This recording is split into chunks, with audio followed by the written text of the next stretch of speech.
pembuatan pelajaran itu bisa jadi matematika 10 di matematika. Sekarang juga matematika sendiri.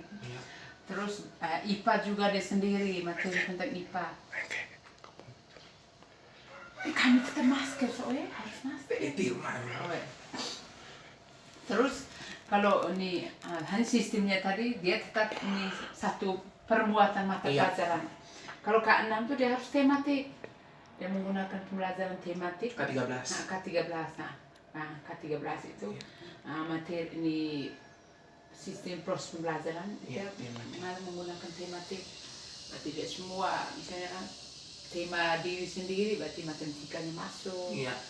Ini agama juga bisa masuk, terus IPA juga masuk, itu seperti itu perbedaan. Oke, kemudian lanjut Terus karena Tante Elis itu merasa bahwa KTSP itu pokoknya ada perubahan signifikan nih. Nah, kemudian tanggapan dari Tante Elis sendiri itu bagaimana? Terhadap kurikulum 2013 yang baru itu. Kalau saya memang kami punya sekolah kan memang saya belum dapat tentang K13, tapi untuk pembelajarannya mungkin kita belajar secara otodidak atau dari teman-teman. Mungkin kita belajar dari internet atau dari teman-teman yang mengikuti kegiatan pelatihan K13. Terus nanti pulang dari kegiatan itu ditularkan ke teman-teman di sekolah. Itu kalau tanggapan saya tentang itu bagus, baik. Karena kita satu kali jalan, kita tidak perlu seperti K6 tuh, seperti KTSP yang kurikulum yang lalu.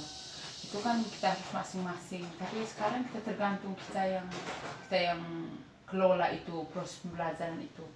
Dia harus satu kali jalan. Kan ini dia tema itu kita harus habiskan itu kan ini satu hari satu ketemu kamu. Baik nih, udah kita lanjut. Terus karena tadi sudah ada perbedaan, kemudian dalam proses pembelajaran tadi satu kali jalan, tanggapan positif terhadap kurikulum 2013. Terus secara garis besar tuh peran guru atau yang dilakukan guru dalam proses pembelajaran K13 itu bagaimana?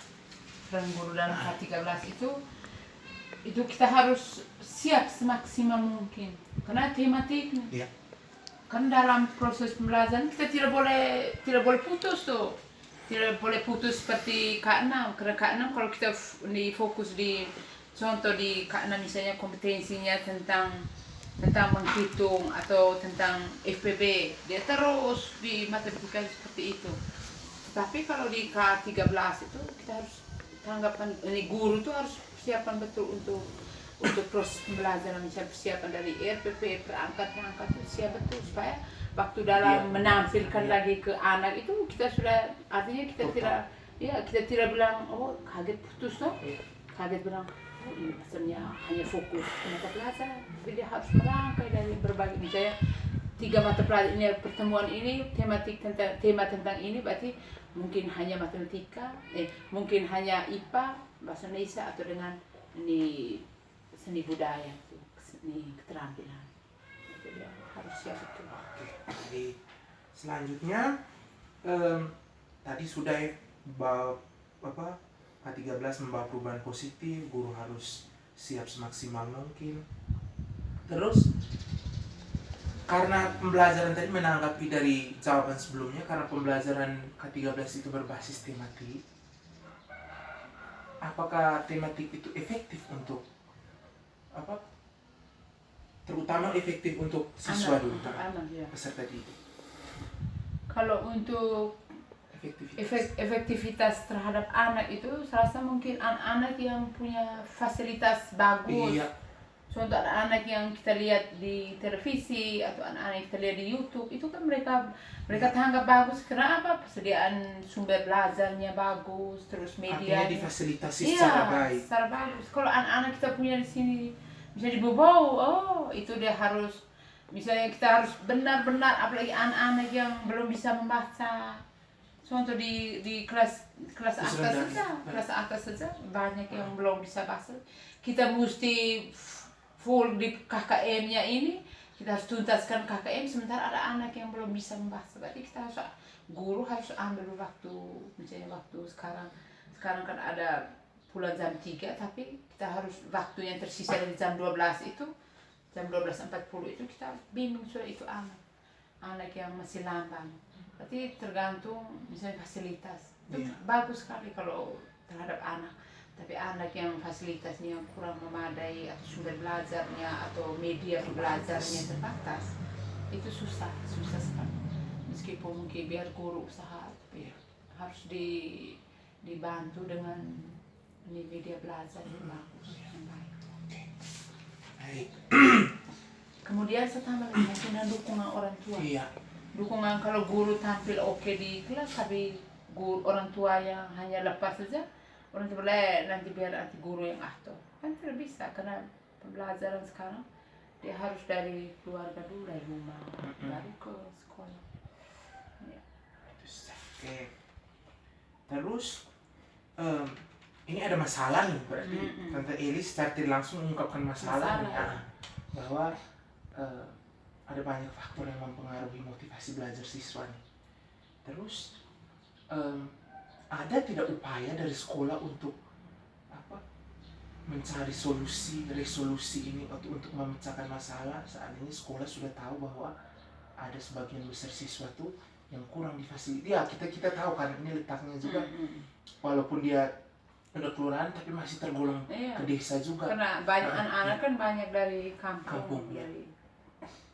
Itu kalau upaya guru atau sekolah. Upaya guru atau sekolah. Sekolah biasanya menyediakan media belajar atau sumber belajar, misalnya buku-buku atau alat peraga. Sekarang kan banyak guru harus kreativitas untuk mencari atau membuat atau mengadakan alat peraga sendiri. Misalnya kesulitan di menghitung, salah sederhana itu guru menggunakan lidi kalau di kelas 1 2. Lidi, terus biji-bijian dia menggunakan alat peraga, meskipun tidak dianggarkan di dana bos, tidak mungkin dana bos kan beli tidak mungkin dia akan beli dia secara umum penyediaan buku-buku atau misalnya sarana pembelajaran di kelas 6 atau kelas atas itu biasanya berupa alat peraga kit IPA. Nah, itu sekolah banyak sekali mengupayakan itu dengan adanya dana bos. Oke. Terus nih, tadi kan sudah guru latar belakang segala macam sudah. Sekarang reaksi siswa ketika diterapkan proses pembelajaran berdasarkan K13. Tanggapan mereka waktu awal-awal mereka bingung kenapa? Karena selama itu kan masih bilang, sampai sekarang masih sedikit misalnya, ibu kami les IPA. Padahal sebenarnya kan bukan tidak lagi ada les IPA. Tapi kita ibu misalnya kamu kelas berapa? Ibu kami kelas ini. Kamu les apa? Tidak pernah ini kadang bukan tidak pernah ya. Kadang menyampaikan kami les IPA. Tidak pernah bilang, ibu kami tema ini. Kemarin kami lanjut, tapi kan ada sebagian anak mungkin karena terbiasa dari K6 tuh, misalnya kami les IPA, les IPS, karena reaksi mereka juga yang pertama pasti bingung. Yang setelah ada pemberitahuan, penyampaian atau misalnya ada penjelasan dari guru atau kepala sekolah bahwa ini sekarang sudah menggunakan lagi K6, maka mereka suka, ibu kami tema ini karena kemarin sudah tema contoh misalnya tema diri sendiri, ini hari kami tema tumbuhan. Pertama mereka bingung, reaksi. Yang berikut mereka senang karena satu kali jalan misalnya, kita tiba-tiba ada menari, ya, karena di dalam kan bisa ada kesini atau muatan lokal tuh, kita tiba-tiba keluar mulai olahraga, padahal sebenarnya bukan olahraga kan dia sendiri. Sebenarnya bukan olahraga, tapi misalnya senam irama itu kan sudah masuk di SPDP itu yang keterampilan yang dulu bilang K6 bilang SDK itu kan mereka sudah macam gembira, senang karena banyak di luar kelas tuh banyak. Iya benar. Di dalam kan tidak terlalu. Oke. Dan nih Tanggapan siswa sudah, tanggapan dari guru sudah. Terakhir, harapan dari Ibu Elis terkait pelaksanaan kurikulum 2013, pertama terhadap pemerintah. Karena jalannya sebuah pendidikan kan tidak terlepas dari campur tangan pemerintah, pertama dari pemerintah. Yang pertama, harapan saya mungkin pemerintah bisa menyediakan sarana dan prasarana, dalam arti mengalokasikan dana atau dari pemerintah. Itu sarana dan prasarana yang cukup, meskipun sekolah kita meskipun masih belum, apalagi sekarang dengan pandemi itu harus dengan jaringan, biar bagaimana pemerintah tetap memperhatikan sarana prasarana yang ada di sekolah. Mungkin dengan menambah lagi jumlah atau angka dari dana BOS, misalnya per anaknya yang kemarin mungkin 100 sekian, tapi sekarang bisa 200, supaya bisa pengadaan barang-barang dan fasilitas di sekolah. Itu pemerintah. Oke. Terus yang berikut mungkin terhadap implikasi manajerialnya KEPSE, kebijakan KEPSE terkait, berarti dalam hal ini kebijakan sekolah pada sekolah nih, pada sekolah terhadap pembelajaran itu, saran lanjut lagi yang pemerintah tadi, mungkin terus membuat pelatihan terhadap guru. Masih di pemerintah tadi, masih jawab pertama tuh pemerintah. Mungkin ini peningkatan lagi untuk kegiatan pelatihan terhadap guru, untuk materi tentang K13 itu. Pelatihan harus lebih banyak, karena guru sekarang kan mesti banyak diberi pencerahan.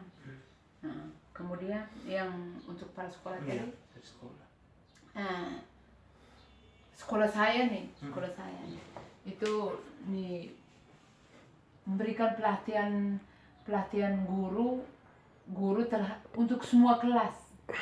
Karena dari berhubungan dengan poin pertama tadi, pemerintah kan kebanyakan sekarang kan pelatihan lebih banyak kelas 1-4.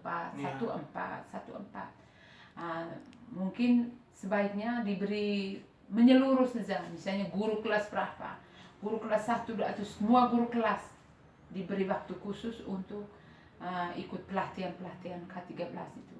Itu kalau dari para sekolah tadi sebaiknya diberi kesempatan kepada kelas lain juga untuk mengadakan kegiatan pelatihan terhadap materi K13 itu pada sekolah. Kemudian para sekolah wajib mengalokasikan dana itu.